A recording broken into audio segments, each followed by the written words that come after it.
नमस्कार दोस्तों, मैं हूं शान और आप देख रहे हैं SR न्यूज गुजरात। આમાં વિગત એવી છે કે નવરંગપુરા વિસ્તારમાં આવેલ મુસ્લિમ સોસાયટીની અંદર ડૉક્ટર આનંદભાઈ દલાલ જે છે એમના વાઇફ છે જે સંત કબીર સ્કૂલમાં વાઇસ પ્રિન્સિપાલ તરીકે છે અને એમના દીકરા જે છે એ છે એન્જિનિયરિંગ સિવિલમાં અભ્યાસ કરે છે।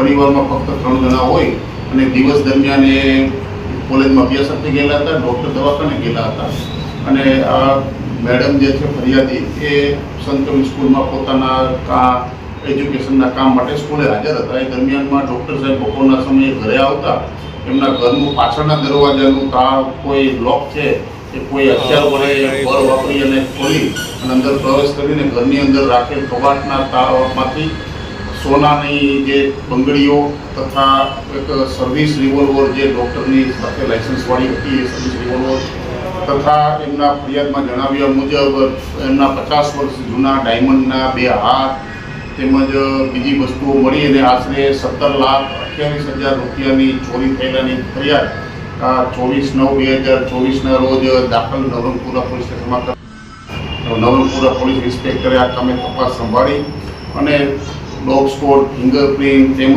લાગતા વળગતા આજુબાજુના સાહેબોના નિવેદનો તેમજ ટેકનિકલ સર્વેલન્સ અને હ્યુમન ઇન્ટેલિજન્સની મદદથી આરોપીને શોધવા માટેની તજવીજ હાથ ધરેલી હતી અને અમારા સેક્ટર 1 સાહેબ વિનોદ બળગુજર સાહેબ તેમજ ડીસીપી ઝોન 1 સાહેબની સૂચનાથી એમની ટીમો પણ આ કામે કાર્યરત હતી। દરમિયાનમાં એલસીબી ઝોન 1ના પોલીસ સબ ઇન્સ્પેક્ટર જાડેજા અને એની ટીમને આ બાબતે માહિતી મળેલી અને નવરંગપુરાના સર્વેલન્સ સ્કોડના સ્ટાફને પણ આજુબાજુમાં તપાસ કરતા એમાં સર્વેલન્સ સ્કોડના જે હ્યુમન ઇન્ટેલિજન્સ અને ટેકનિકલ સર્વેલન્સમાં આ બાબતે થોડીક લીડ મળેલી હતી। એ લીડને આજુબાજુ આગળ જઈ અને ડેવલપ કરતા અગાઉ જે સર્વેલન્સમાં જે ચહેરો દેખાતો હતો એ બાબતે ફરિયાદી સાથે મળી અને વાતચીત કરતા એ અગાઉ એમને અહીંયા કામ કરતા હોય એના જેવો દેખાતો હતો એવી માહિતી મળેલી હતી। તેના આધારે આખી લીડ મળી અને આ કામના આરોપી જે છે મિસ્ટર આરોપીમાં જીતેન્દ્ર જીતુ છબીલાલ બરંડા અને બાબુલાલ કાલિયા।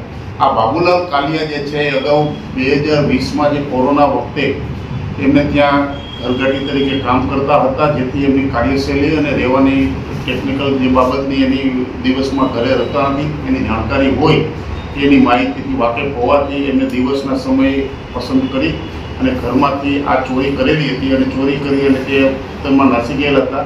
એ ટીમો ત્યાં મેળવી હસ્તગત કરી અને તેમની પાસેથી ચોરીમાં ગયેલ રિવોલ્વર તથા જે એમને ફરિયાદમાં લખાવેલ નથી કે જે 20 તોલાનો સોનાના 2 સિક્કા મળી આવેલા હતા તેમજ રોકડા રૂપિયા 83,000 સમથિંગની પણ એમની પાસેથી રિકવર કરવામાં આવેલા છે।